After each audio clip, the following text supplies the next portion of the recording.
Dr. Gala, and thanks for joining me. You might have noticed that my channel name is a little different than the one you see here on YouTube. We are not just about how to solve a problem or make your life better. It is also all about becoming more successful in every single area of our lives. And because watching videos takes up so much time these days and also energy, subscribing ensures that you won't miss any new releases from the Transformational Doctor Showcase series. Don't forget to click on the bell for new notifications. Activate them. Today's topic is why self-affirmation may not work for you. And I was motivated to reflect on this topic when a friend of mine insisted that reciting an empowering mantra to help us build new empowering beliefs about ourselves is key to succeed. That's something like I'm confident, I'm courageous, I'm abundance, etc. But how does this practice impact our ego? The potential link between reciting mantras and self-affirmations such as I'm beautiful, I'm good is well explained in the scientific literature. But today, let's dive in. According to self-enhancement theorists, people have a fundamental need or motive to maintain a positive global evaluation. When the self-concept, and that is the ego, is strengthened, people experience psychological discomfort that they are motivated to reduce at any cost. Some of these strategies have been discussed in the lesson about ego in the Mindful You Mastermind.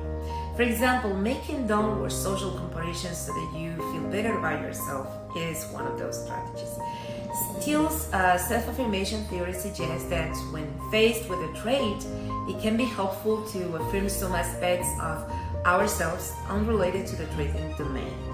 For example, if someone says something negative about your clothing style, you could respond by affirming what is important to yourself, not to let this criticism affect how you see and how you feel about who you are as a whole person. It sounds like an ego defense mechanism at work, right? It's trying to protect against perceived threats where there really isn't one. I think it is fair to say that self-affirmations can be used to protect your ego. If this is the case, using them will only strengthen the ego. I'm not interested in whether self-affirmations work or not. I'm more interested in why people use them.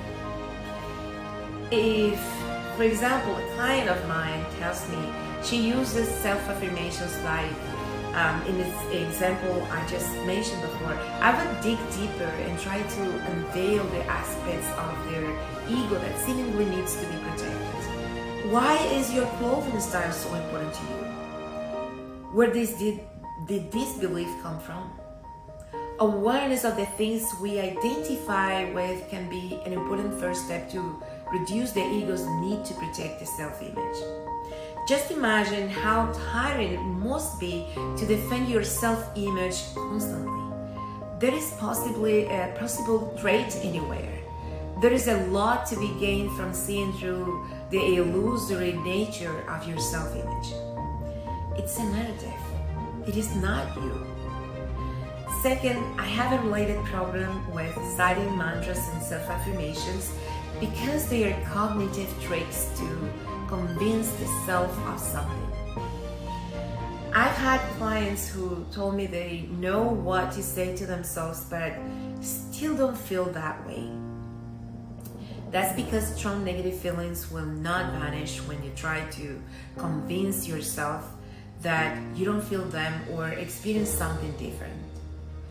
If, let's say, you suffer from shallow levels of self-acceptance, trying to convince yourself in the mirror that you are worth it will probably have absolutely little effects. Those are hollow statements as they do not come from a deep realization that you are good enough. In fact, citing mantras and self-affirmations can also be used as a way to avoid the experience of emotions. It's contrary completely to mindfulness. If they are used in this way, it can be labeled as experiential avoidance strategies linked to lower well-being levels. For example, imagine you feel sad. You are afraid of this feeling, or you don't want to feel this way. Rather than practicing mindful acceptance, which we have discussed before, you start reciting self-affirmations such as I feel happy or I'm happy. Although they may make you feel better for a moment, their motivation is problematic and will only strengthen non-accepting relationship with emotions. And at a deeper level, as paradoxical as it may sound, lower your level of self-acceptance as you are not allowing yourself to be lower. Thus, when saying things like I'm good enough comes from a need to feel different, you're practicing non-acceptance and thereby strengthen the very thing you want to produce.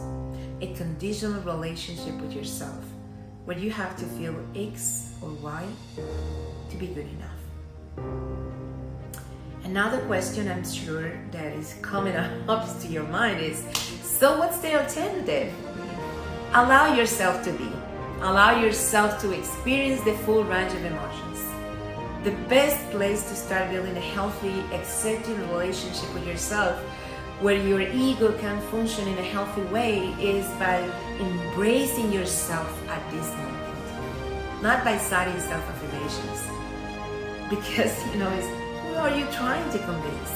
There is a huge difference between knowing that you are okay the way you are and trying to convince yourself that you are okay.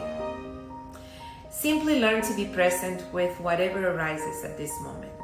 By doing so, you open the gates to a more friendly relationship with yourself, where you are allowed to make mistakes, you are allowed to cry, you are allowed to fail to achieve goals. This is the foundation of everything. Mantras and self-affirmations are very often not helpful here.